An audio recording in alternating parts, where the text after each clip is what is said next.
Hello friends, welcome to IAS PCS Kendra. Friends, इस video में हम प्रस्तावना से संबंधित जितने भी महत्वपूर्ण क्वेश्चंस हो सकते हैं, जो भी क्वेश्चंस हो सकते हैं, उन सबको इस वीडियो में देखने वाले हैं।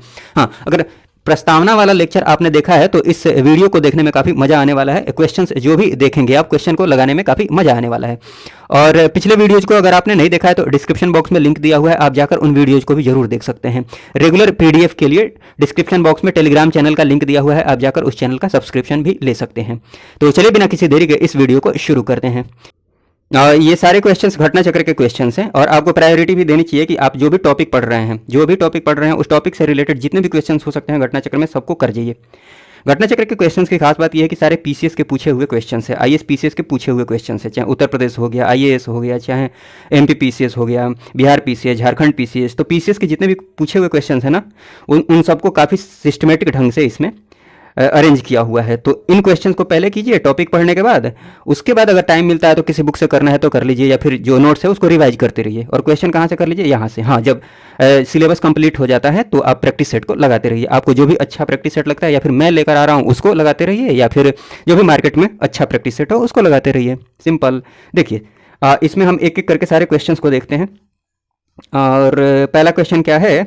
पहला क्वेश्चन देखिए क्या है कि हम भारत के लोग, बेसिकली ये पूरी की पूरी प्रस्तावना ही है। हम भारत के लोग, क्वेश्चन में क्या लिख रहा है कि हम भारत के लोग भारत को एक संपूर्ण प्रभुत्व संपन्न समाजवादी पंथ निरपेक्ष लोकतंत्रात्मक गणराज्य बनाने के लिए उसके समस्त नागरिकों को सामाजिक, आर्थिक, राजनीतिक न्याय, विचार, अभिव्यक्ति, विश्वास, धर्म और उपासना की स्वतंत्रता, प्रतिष्ठा और अवसर की समता प्राप्त कराने के लिए तथा उन सब में व्यक्ति की गरिमा और राष्ट्र की एकता और अखंडता सुनिश्चित करने वाली बंधुता बढ़ाने के लिए दृढ़ संकल्प होकर अपनी इस संविधान सभा में आज, ये यहाँ पर डेट नहीं लिखा हुआ है, आज दिनांक को एतद द्वारा इस संविधान को क्या करते हैं? अंगीकृत करते हैं, अधिनियमित करते हैं और आत्मार्पित करते हैं। बेसिकली इस क्वेश्चन में हम बताना क्या है कि कब इस संविधान को अधिनियमित किया गया, ठीक, अंगीकृत किया गया या फिर आत्मार्पित किया गया, डेट बताना है।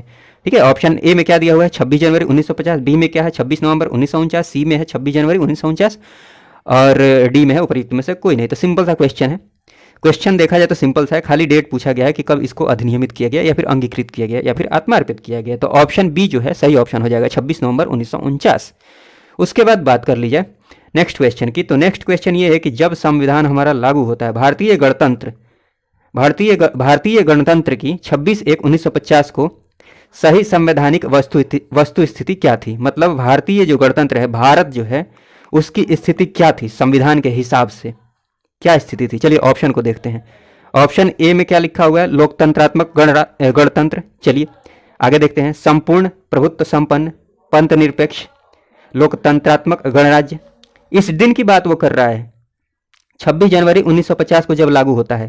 पिछला वीडियो अगर आपने देखा है तो कोई प्रॉब्लम नहीं होने वाली है, फिर भी मैं इसमें कोशिश करूंगा कि उतना एक्सप्लेन जरूर करूं ताकि कोई आपको प्रॉब्लम नहीं हो।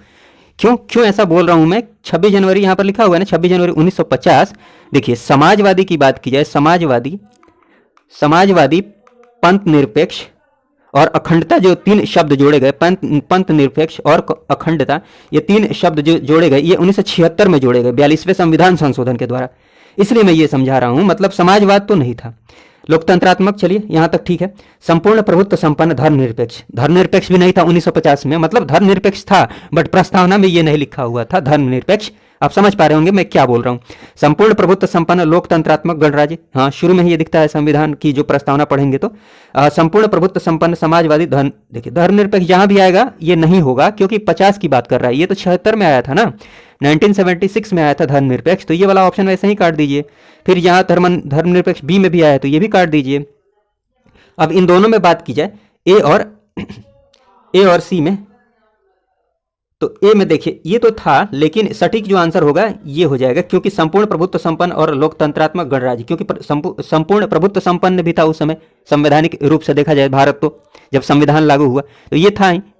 ठीक है, आप समझ पा रहे होंगे, लोकतंत्रात्मक गणराज्य भी था, तो ये वाला सही हो जाएगा, सही ऑप्शन ये भी था। बट आप देख रहे हैं कि ये वाला तो यहाँ भी दिया हुआ है, साथ में ये भी दिया हुआ है, क्योंकि ये भी था, ये भी स्थिति थी हमारे यहाँ, मतलब संविधान के अनुसार भारत की स्थिति, इसलिए सी ऑप्शन सटीक मतलब सही ऑप्शन हो जाएगा। ठीक है, आप समझ पा रहे होंगे। उसके बाद बात की जाए कि 26 जनवरी 1950 को भारत की वास्तविक संवैधानिक स्थिति, सेम क्वेश्चन है। ऑप्शन ए में दिया हुआ है लोकतंत्रात्मक गणराज्य। चलिए आगे देखते हैं क्या लिखा हुआ है। संपूर्ण प्रभुत्व संपन्न लोकतंत्रात्मक गणराज्य, ठीक है। इसमें भी कोई दिक्कत नहीं है। यहाँ पर देखिए संपूर्ण प्रभुत्व संपन्न पंथ निरपेक्ष बाद में आएगा, ठीक है, ये नहीं होगा। संपूर्ण प्रभुत्व संपन्न समाजवादी पंथ निरपेक्ष ये होगा नहीं, ये भी बाद में आएगा, ठीक। तो ए और बी में कोई होना चाहिए, तो देखिए ए भी सही है, लेकिन ये ज़्यादा सटीक हो जाएगा क्योंकि संपूर्ण प्रभुत्व संपन्न और लोकतंत्रात्मक गणराज्य ये दोनों आ रहा है, और दोनों चीज़ें थी उस समय भारत के गणतंत्र में, ये दोनों चीज़ें विद्यमान थी जब संविधान लागू हुआ। तो बी वाला सटीक आंसर हो जाएगा, सही आंसर हो जाएगा, ठीक है, आप समझ पा रहे होंगे। फिर बात की जाए कि भारत के संविधान के निर्माताओं का मत निम्नलिखित में से किस में प्रतिबिंबित होता है, किस में प्रतिबिंबित होता है बताइए। मतलब पूरा का पूरा संविधान जो है, आप बस एक प्रस्तावना को पढ़ लेते हैं तो आइडिया लग जाता है कि प्रस्तावना में संविधान में क्या, हमारा संविधान क्या बोलता है। मतलब संविधान की जो भूमिका है, जो सार है, आखिर संविधान का जो उद्देश्य क्या है, उसका जो नेचर क्या है, ठीक है, ये सारी चीज़ें कहाँ से हमें पता चल जाती हैं। पूरी की पूरी संविधान, पूरा का पूरा जो संविधान है उसके बारे में कहाँ से पता चल जाता है बताइए। ऑप्शन के हिसाब से सोचिए। उद्देशिका, बी में दिया है मूल अधिकार, मूल अधिकार से सारी बातें थोड़ी पता चल जाएंगी। डीपीएसपी राज्य के नीति निर्देशकता, तो यहाँ से भी सारी बातें नहीं पता चलेंगी। मूल कर्तव्य से भी सारी बातें नहीं पता चलेंगी, लेकिन प्रस्तावना से सारी बातें पता चल जाती हैं कि हमारा संविधान जो है क्या बोलता है भारत के बारे में, ठीक है। तो ए ऑप्शन ऐसा ही ऑप्शन हो जाएगा। उसके बाद देखिए, उसके बाद दिया हुआ है ना कि भारत के संविधान की प्रस्तावना में कितने प्रकार के न्याय, स्वतंत्रता, समानता, भ्रातृत्व अर्थात बंधुत्व की बात की गई है, ठीक है, क्रम से बताना है। सबसे पहले क्या है, न्याय। तो कितने प्रकार के न्याय की बात की गई है, सामाजिक, आर्थिक और राजनीतिक, 3 प्रकार के न्याय की बात की गई है। तो देखिए 3 पहले किस किस ऑप्शन में शुरू में दिख रहा है, 3 एक इसी में दिख रहा है, मतलब ये वाला ऑप्शन बी खत्म हो जाएगा, डी भी खत्म हो जाएगा, सी भी खत्म हो जाएगा। मैं क्या बोल रहा हूँ आप समझ पा रहे हैं, क्योंकि न्याय पहले है और क्रम से ही सजाना है। तो न्याय, 3 प्रकार के न्याय की बात की गई है। कितने प्रकार की, 3। तो देखिए ऑप्शन में शुरुआत में 3 कहाँ कहाँ दिख रहा है, एक यहाँ पर दिख रहा है 3, इसमें नहीं दिख रहा है, मतलब ये तो होगा नहीं। ऑप्शन के हिसाब से भी आप सोचेंगे तो आपको क्वेश्चन को टैकल करने में टाइम कम लगेगा, एग्जाम में काफ़ी हेल्प मिलेगी इससे, कम टाइम में क्वेश्चन को सॉल्व कर लेंगे, इससे बाकी क्वेश्चन पर टाइम दे पाएंगे। हाँ, घर पे बैठे हुए हैं तो सारी चीज़ों को देखिए। और स्वतंत्रता की बात की जाए तो 5 प्रकार के स्वतंत्रता की बात की गई है, विचार, अभिव्यक्ति, विश्वास, धर्म और उपासना की स्वतंत्रता, 3-5। और फिर समता की बात की जाए तो प्रतिष्ठा और अवसर की समता, फिर क्या है, बंधुत्व है, ठीक, आप समझ पाए होंगे। तो ए ऑप्शन सही ऑप्शन हो जाएगा। नेक्स्ट क्वेश्चन ये है कि भारतीय संविधान की प्रस्तावना के सिलसिले में निम्नलिखित में से कौन सा सही क्रम है। जब आप संविधान प्रस्तावना पढ़ने जाएंगे तो क्रम से कौन कौन सी चीजें आपको दिखेंगी, ठीक है, आप समझ पा रहे होंगे मैं क्या बोल रहा हूं। तो देखिए क्या कौन कौन सी चीजें दिखेंगी, आप पढ़ने जाएंगे तो दिखेगा कि हम भारत के लोग भारत को एक संपूर्ण प्रभुत्व संपन्न या फिर सत्ता संपन्न, सार्वभौम, संपूर्ण का मतलब सार्वभौम, यूनिवर्सल, ठीक। तो ये तो चलिए ठीक दिख रहा है।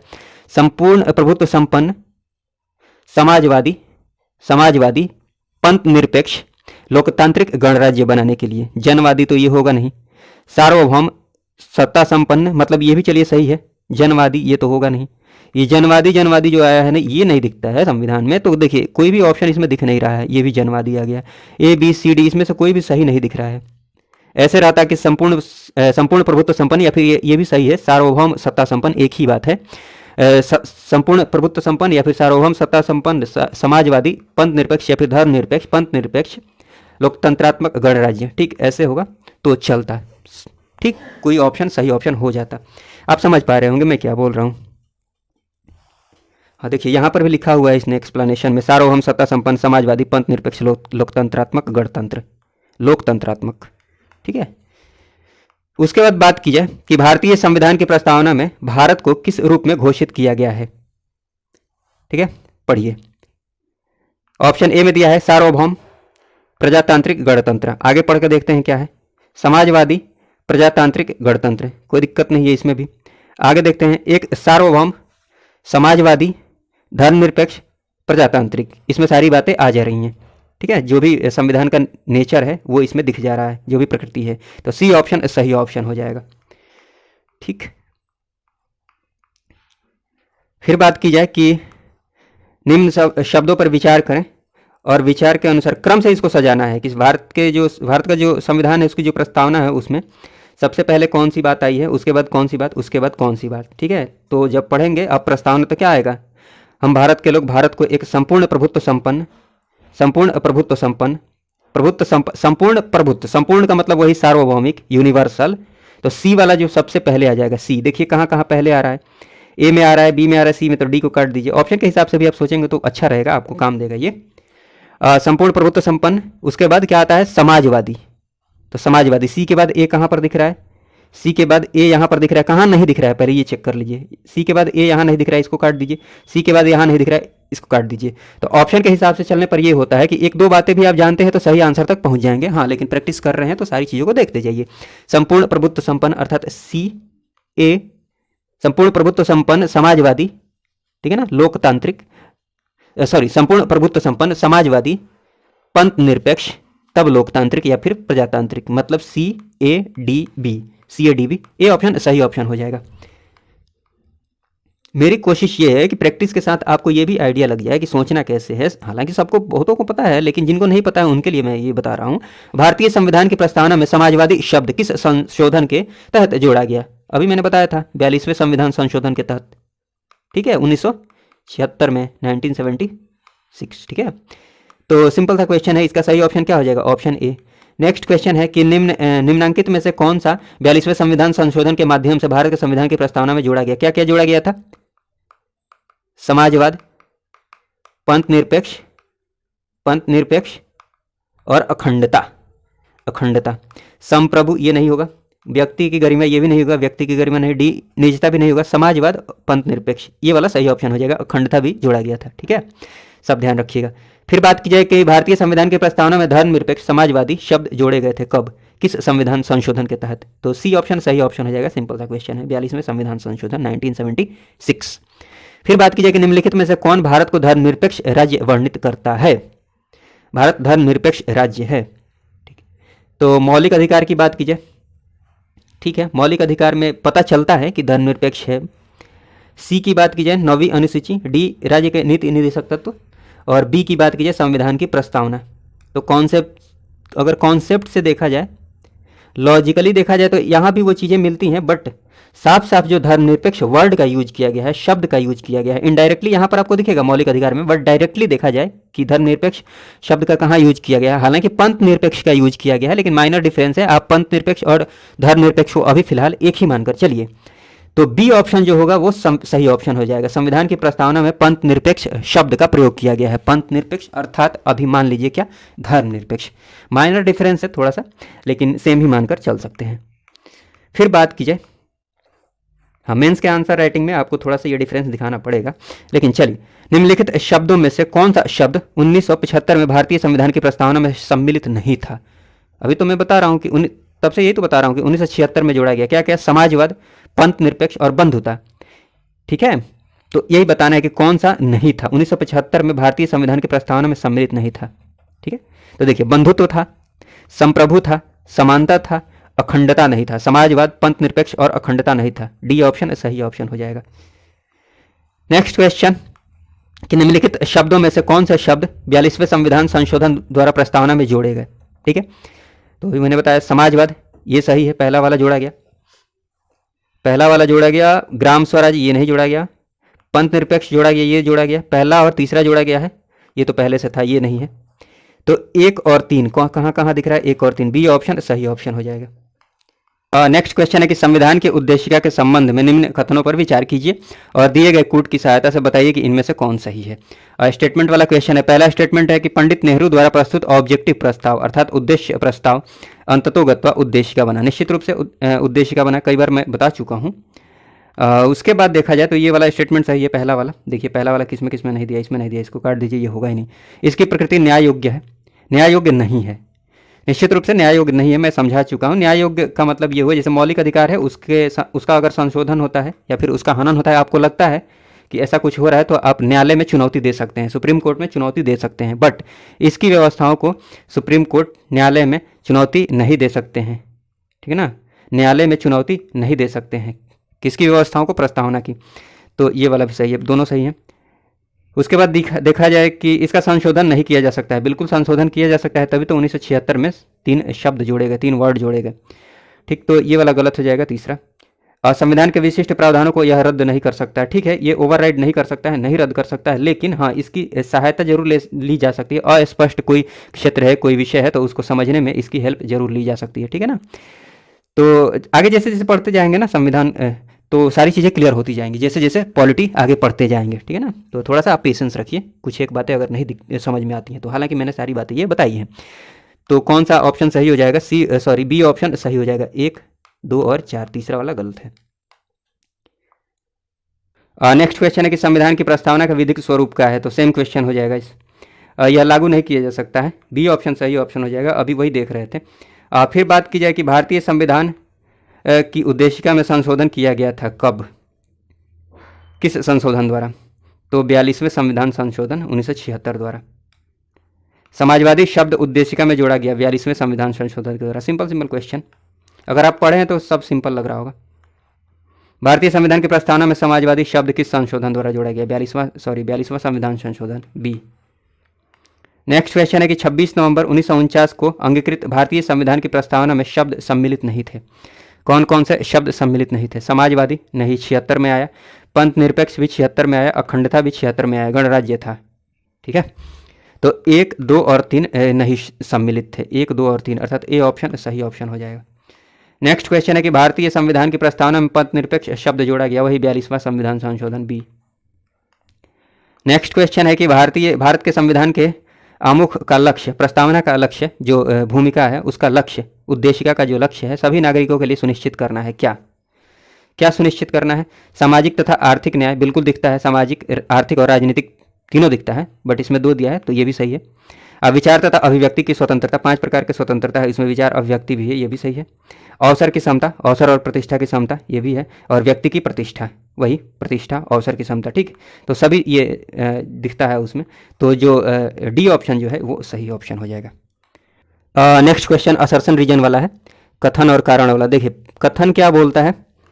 कथन ये है कि भारत एक संपूर्ण प्रभुत्व संपन्न समाजवादी पंथ निरपेक्ष लोकतंत्रात्मक गणराज्य है, ठीक है। ये सही है, बिल्कुल सही है। संपूर्ण प्रभुत्व संपन्न समाजवादी पंथ निरपेक्ष, यहाँ धर्मनिरपेक्ष लिखा हुआ है, कोई बात नहीं है। धर्मनिरपेक्ष लोकतंत्रात्मक गणराज्य है, ठीक है, इसमें कोई दिक्कत नहीं है, सही है। कारण में क्या दिया है भाई? इसे 42वें संविधान संशोधन 1976 द्वारा संपूर्ण प्रभुत्व संपन्न, ठीक है, लोकतंत्रात्मक गणराज्य, ठीक। 1950 में केवल ये लिखा हुआ था, संपूर्ण प्रभुत्व संपन्न लोकतंत्रात्मक गणराज्य के स्थान पर प्रतिस्थापित किया गया। मतलब इसकी जगह पर क्या ला दिया गया? संपूर्ण प्रभुत्व संपन्न समाजवादी पंथ निरपेक्ष और लोकतंत्रात्मक गणराज्य, ठीक। तो रीजन भी सही है, रीजन सही है कि कब, किसके द्वारा? 42वें संविधान संशोधन 1976 के द्वारा ये वाला ऐड कर दिया गया। किसकी जगह पर? इसकी जगह पर प्रतिस्थापित कर दिया गया, इसके स्थान पर इसको ला दिया गया। तो कारण भी सही है, मतलब ए और आर दोनों सही है, और आर ए की सही व्याख्या है, ठीक। तो ए ऑप्शन सही ऑप्शन हो जाएगा, ठीक है ना। नेक्स्ट क्वेश्चन है कि भारत में लौकिक सार्वभौमिकता है, ठीक, क्योंकि संविधान की प्रस्तावना आरंभ होती है किससे? लौकिक मतलब अलौकिक नहीं है, कोई दैवीय शक्ति का, मतलब कोई दैवीय शासन नहीं है, अलौकिक नहीं है, लौकिक ही है, हमारा ही है, लोगों का शासन। लौकिक मतलब लोगों का। भारत में लौकिक सार्वभौमिकता है, ठीक, क्योंकि संविधान की प्रस्तावना आरंभ होती है, कहाँ से आरंभ होती है? सिंपल सा क्वेश्चन है, हम भारत के लोग, हम भारत के लोग, ठीक, लोग लौकिक है इसीलिए हम भारत के लोग, अर्थात डी ऑप्शन सही ऑप्शन हो जाएगा। उसके बाद बात की जाए कि हम भारत के लोग, we the people of India शब्दों का प्रयोग भारतीय संविधान में कहाँ किया गया? सिंपल क्वेश्चन, प्रस्तावना में, डी ऑप्शन सही ऑप्शन हो जाएगा। नेक्स्ट क्वेश्चन है कि सभी व्यक्ति पूर्णतः और समान रूप से मानव है, यह सिद्धांत जाना जाता है। तो थोड़ा सा इस बात को ध्यान रख लीजिएगा, सभी व्यक्ति, जितने भी व्यक्ति हैं, पूर्णतः मतलब पूरी तरह से और समान रूप से, पूरी तरह से और समान रूप से क्या है? मानव है। इस सिद्धांत को किस नाम से जाना जाता है? सार्वभौमिकतावाद, सार्वभौमिकतावाद, ठीक है ना, सार्वभौमिकतावाद। तो ए ऑप्शन जो है सही ऑप्शन हो जाएगा, सार्वभौमिकता, ठीक है। उसके बाद बात करते हैं कि भारत के संदर्भ में निम्न में से कौन धर्मनिरपेक्ष शब्द का सही भाव व्यक्त करता है? कि भारत में जो भी राज्य है, भारत में राज्य का कोई धर्म नहीं होगा, चाहे भारत का कोई धर्म नहीं होगा, ठीक है ना। संविधान में जो प्रयोग किया गया है शब्द का प्रयोग, वो राज्य शब्द का ही प्रयोग किया गया है, इसीलिए राज्य यहाँ पर दिख रहा है। राज्य का जो धर्म होगा, कोई धर्म नहीं होगा, राज्य का कोई अपना धर्म नहीं होगा, सबको समान भाव से देखना है, ठीक है। और हर व्यक्ति को अपने धर्म को मानने की स्वतंत्रता है, धर्म और उपासना की स्वतंत्रता है। तो भारत में अनेक धर्म है, नहीं, धर्मनिरपेक्ष का शब्द मतलब ये नहीं हुआ, निरपेक्ष का मतलब ये थोड़ी हो जाएगा। बी की बात कीजिए, भारतीयों को धार्मिक स्वतंत्रता प्राप्त है, ठीक है, ये प्राप्त है, बट इसका मतलब अभी ये नहीं हुआ। सटीक इसका जो मतलब होगा ना, धर्म अनुपालन व्यक्ति की इच्छा पर निर्भर, नहीं, ये भी नहीं। इच्छा पर भारत में राज्य का कोई धर्म नहीं होगा, ये वाला सटीक आंसर हो जाएगा। डी ऑप्शन सही आंसर हो जाएगा। धर्मनिरपेक्ष शब्द का मतलब यही हुआ, भारत के संदर्भ में धर्मनिरपेक्ष का मतलब यही हुआ कि भारत में राज्य का कोई अपना धर्म नहीं होगा। ठीक है, उसके बाद बात कर ली जाए कि निम्नलिखित में से कौन सा शब्द भारतीय संविधान की प्रस्तावना में उल्लेखित नहीं है। संप्रभुता है, लोकतंत्रात्मक भी है, पंथ निरपेक्ष है, संघीय नहीं है। डी ऑप्शन सही ऑप्शन हो जाएगा। प्रस्तावना बहुत इंपॉर्टेंट है, चाहे प्री हो, मेंस हो, इंटरव्यू हो, सबके लिए। निम्नलिखित में से कौन सा शब्द भारत के संविधान की उद्देशिका में नहीं है। समाजवादी है, पंथ निरपेक्ष है, प्रभुता संपन्न है, लोक कल्याण नहीं है। लोक कल्याण नहीं है। डी ऑप्शन सही ऑप्शन हो जाएगा। फिर बात करते हैं नेक्स्ट क्वेश्चन की। नेक्स्ट क्वेश्चन ये है भाई कि भारतीय संविधान की प्रस्तावना में निम्नलिखित में से किस स्वतंत्रता का वर्णन नहीं है। कौन कौन सा स्वतंत्रता की बात की गई है। 5 प्रकार के स्वतंत्रता की बात की गई है। विचार की, अर्थात ये सही है। अभिव्यक्ति की, विश्वास की, विश्वास भी दिख रहा है, धर्म की और उपासना की। विचार की, प्रकट करने की, विचार की स्वतंत्रता, विचार प्रकट करने की, माने यही हो गया अभिव्यक्ति। विचार की स्वतंत्रता और प्रकट करने की स्वतंत्रता, प्रकट मतलब अभिव्यक्ति की स्वतंत्रता। तो ए भी है, बी भी है, विश्वास भी है, आर्थिक स्वतंत्रता ये नहीं है। डी ऑप्शन सही ऑप्शन हो जाएगा। निम्नलिखित में से कौन भारतीय संविधान की प्रस्तावना में उल्लिखित नहीं है। सामाजिक न्याय, सामाजिक न्याय की बात की गई है, आर्थिक न्याय की बात की गई है, राजनीतिक न्याय की भी बात की गई है, धार्मिक न्याय।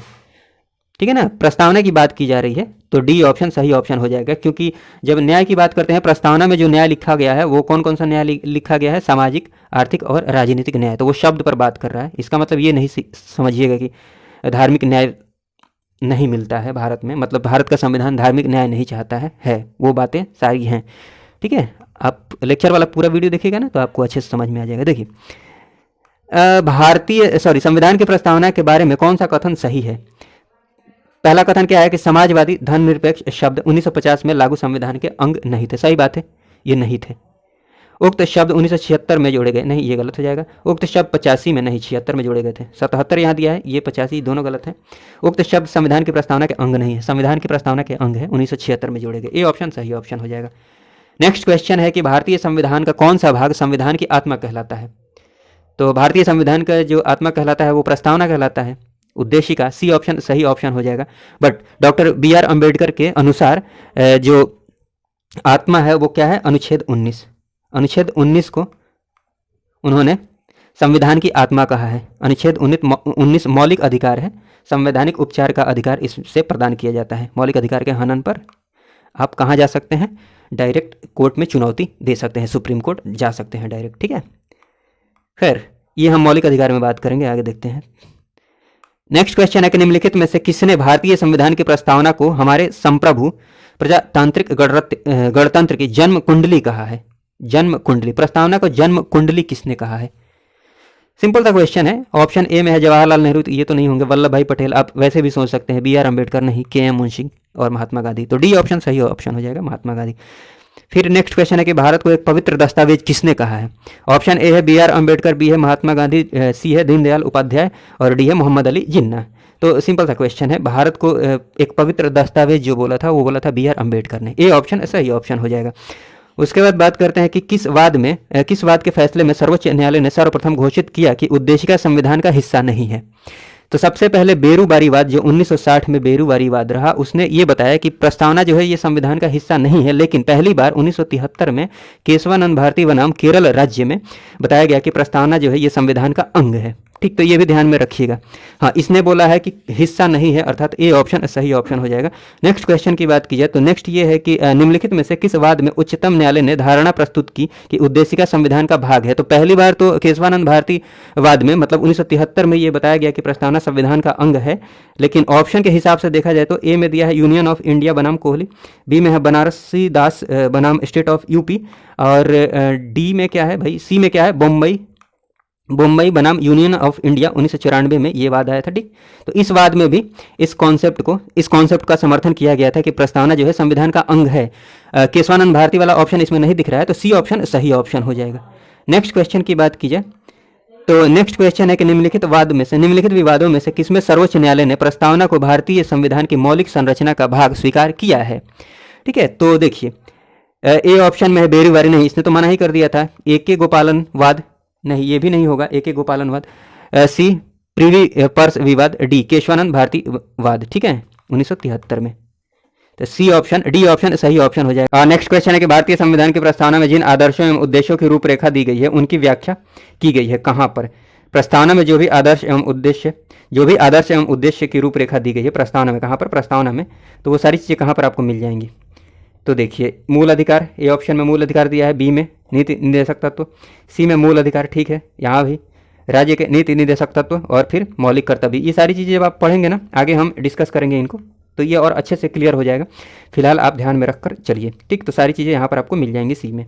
नेक्स्ट क्वेश्चन है कि निम्नलिखित में से कौन एक भारतीय संविधान के उद्देश्यों को प्रतिबिंबित करता है? भारतीय संविधान का क्या उद्देश्य है उसको कौन प्रतिबिंबित करता है?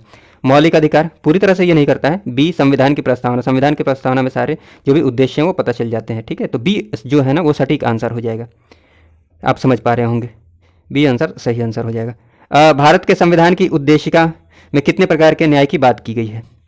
कितने प्रकार की? 3 प्रकार के न्याय की बात की गई है, सामाजिक, आर्थिक और राजनीतिक। बी ऑप्शन सही ऑप्शन हो जाएगा। नेक्स्ट क्वेश्चन की बात कर ली जाए कि भारतीय संविधान की प्रस्तावना में इसके सभी नागरिकों को कौन सा न्याय प्रदान करने की बात की गई है? तो सामाजिक, आर्थिक और राजनीतिक न्याय, सामाजिक, धार्मिक नहीं, सामाजिक, आर्थिक और राजनीतिक न्याय, ठीक है। तो बी ऑप्शन, सॉरी सामाजिक, आर्थिक और सांस्कृतिक नहीं, ये नहीं होगा, बी भी नहीं होगा, ए भी नहीं होगा, सामाजिक, राजनीतिक, सांस्कृतिक नहीं, सी नहीं, सामाजिक, आर्थिक और राजनीतिक, डी ऑप्शन सही ऑप्शन हो जाएगा। नेक्स्ट क्वेश्चन है कि भारत के संविधान के उद्देश्यों में से एक के रूप में आर्थिक न्याय, भारत के संविधान के उद्देश्यों में से एक के रूप में आर्थिक न्याय की बात की गई है। आर्थिक न्याय किसमें, आर्थिक न्याय का किसमें उपबंध किया गया है? ठीक, आर्थिक न्याय कहाँ पर मिलता है भारत के संविधान में? तो उद्देशिका में, चलिए दिख रहा है, उद्देशिका में तो दिखता है, मिलता है, तो ये तो ठीक है। उद्देशिका और मूल अधिकार दिया हुआ है, यहाँ उद्देशिका और राज्य के नीति निर्देशक तत्व, मूल अधिकार राज्य के नीति निर्देशक तत्व, मूल अधिकार तो नहीं हो पाएगा। डी उपर्युक्त में से कोई नहीं। देखिए आर्थिक न्याय की बात की जाए तो राज्य के नीति निर्देशक तत्व, देखिए मूल अधिकार, राज्य के नीति निर्देशक तत्व और मूल कर्तव्य, ठीक है। आगे जो धीरे धीरे आप चीज़ें पढ़ते जाएंगे तो सारी चीज़ें क्लियर हो जाएंगी। एक दो बातें आपको ना समझ में आए तो थोड़ा सा पेशेंस आप रख सकते हैं। हाँ, जैसे कि आर्थिक न्याय की बात की जाए तो नीति निर्देशक तत्व में ये मिलता है ना, समान कार्य के लिए समान वेतन, तो ये आपको डीपीएसपी में मिलेगा, ठीक। और भी बहुत सारी चीज़ें मिलेंगी डीपीएसपी में, वो हम आगे डीपीएसपी के लेक्चर में देखेंगे। फिलहाल आप ये जान लीजिए कि बी वाला ऑप्शन जो होगा ना यहाँ पर वो सही हो जाएगा। उद्देशिका में भी आर्थिक न्याय मिलता है और डीपीएसपी में भी। फिर बात कर ली जाए नेक्स्ट क्वेश्चन की। नेक्स्ट क्वेश्चन है कि भारत के संविधान की उद्देशिका जो है उसके बारे में बोला गया है। देखते हैं क्या लिखा है। ए में लिखा है कि संविधान का भाग है किंतु कोई विधिक प्रभाव नहीं रखती है। विधिक प्रभाव है, डायरेक्टली नहीं है बट इनडायरेक्टली है। देखिए ए की बात कर लीजिए तो ये तो गलत हो जाएगा, ठीक है। संविधान का भाग नहीं है, नहीं, निश्चित रूप से ये संविधान का भाग है, ठीक है, संविधान का भाग है। वर्तमान स्थिति ध्यान में रखिएगा, वर्तमान की बात की जाए तो वर्तमान स्थिति ये है उद्देशिका की कि ये संविधान का भाग है, तो ये वाला गलत हो जाएगा। संविधान का भाग है और वैसा ही विधिक प्रभाव रखती है जैसा कि अन्य भाग संविधान के जो है, नहीं अन्य भाग जैसा नहीं है, ये इंडिपेंडेंटली, स्वतंत्र रूप से, मतलब इसका कोई विधिक प्रभाव नहीं है। हाँ, इसको समझने के लिए किसी अन्य भाग को समझने के लिए, स्पष्ट करने के लिए, चीज़ों को स्पष्ट करने के लिए इसकी हेल्प ली जाती है। किसकी? प्रस्तावना की हेल्प ली जाती है, प्रस्तावना की सहायता ली जाती है, ठीक। तो इनडायरेक्टली इसका विधिक प्रभाव है, तो सी वाला नहीं होगा। डी की बात कीजिए, संविधान का भाग है, ठीक है, किंतु उसके अन्य भागों से स्वतंत्र होकर उसका कोई विधिक प्रभाव नहीं है, स्वतंत्र रूप से नहीं है बट इनडायरेक्टली है, बाकी चीज़ों को स्पष्ट करने के लिए, ठीक है, अन्य भाग को स्पष्ट करने के लिए इसकी हेल्प ली जाती है। तो वीडियो में बन रही है, एक आध छोटी मोटी जो चीज़ें हैं ना आगे बहुत अच्छे से क्लियर हो जाएंगी। जैसे मौलिक अधिकार पढ़ लेंगे, डीपीएसपी पढ़ लेंगे, तो बहुत सारी चीज़ें ऐसी हैं, मैक्सिमम चीज़ें जो समझने वाली बातें हैं वो क्लियर हो जाएंगी। नेक्स्ट क्वेश्चन है कि संविधान में दिया गया आमुख अर्थात जो भी भूमिका है, प्रस्तावना है, उद्देशिका है, इसके बारे में स्टेटमेंट लिखा हुआ है कि ये न्यायालय में लागू नहीं होता है। हाँ, न्याय योग्य नहीं, ये मैं बता चुका हूँ, जस्टिसिएबल नहीं है, न्यायालय में लागू नहीं होता है। तो पहला वाला स्टेटमेंट सही है, पहला वाला सही है। देखिए पहला वाला किस में नहीं दे रहा है, बी में, डी में नहीं दे रहा है, पहला वाला सही है। महत्वपूर्ण है और इसकी उपयोगिता है, ये भी सही है। शासन करने के उद्देश्य को उल्लेखित करता है, ये भी समझ सकते हैं आप, ये तो बिल्कुल सिंपल है स्टेटमेंट। संविधान के कानूनी अर्थ निर्णय में हेल्प करता है, ये सहायता करता है कानूनी अर्थ का निर्णय निकालने में, ठीक है, स्पष्ट करने में चीज़ों को ये हेल्प करता है प्रस्तावना, ये भी सही है। तो सारी बातें तो सही है, तो इसमें तो कोई वैसा ऑप्शन आंसर क्या दे रहा है, इसका मतलब इसमें देखो देख लीजिए, ये चारों बातें सही है, ऑप्शन में दिया ही नहीं हुआ है ये वाला, लेकिन आप ध्यान रखिए ये सारी बातें सही हैं, ठीक है। नेक्स्ट क्वेश्चन है कि निम्न में से कौन सही है, स्टेटमेंट को चेक करते हैं, देखिए कौन सा सही है। ए में दिया है कि सामाजिक समानता संविधान में प्रत्याभूत नहीं है। सामाजिक समानता प्रत्याभूत नहीं है। सामाजिक समानता है, मौलिक अधिकार में आपको मिलेगा सामाजिक समानता, ठीक। तो सामाजिक समानता संविधान में प्रत्याभूत नहीं, ये तो गलत हो जाएगा। देश में सामाजिक समानता पहले से भी विद्यमान, पहले से नहीं विद्यमान है, संविधान लागू होने के बाद। देखिए उसके बाद तो बी वाला भी गलत हो जाएगा, पहले से कहाँ विद्यमान है। और सी की बात कर ली जाए कि सामाजिक समानता संविधान में प्रत्याभूत है, निश्चित रूप से मौलिक अधिकार में आपको मिल जाएगा सामाजिक समानता की बात। तो सी वाला सही दिख रहा है, कंफ्यूज नहीं होइएगा। प्रस्तावना में जो लिखा हुआ है ना, न्याय की बात लिखी गई है, न्याय। कौन कौन से न्याय की बात, सामाजिक, आर्थिक और राजनीतिक, यहाँ समानता की बात कर रहा है क्वेश्चन में। तो सी ऑप्शन ज़्यादा सही ऑप्शन, सटीक आंसर हो जाएगा, ठीक है। तो सी ऑप्शन सही ऑप्शन हो जाएगा। इस वीडियो को देखने के लिए आपका बहुत बहुत धन्यवाद। जय हिंद, जय भारत।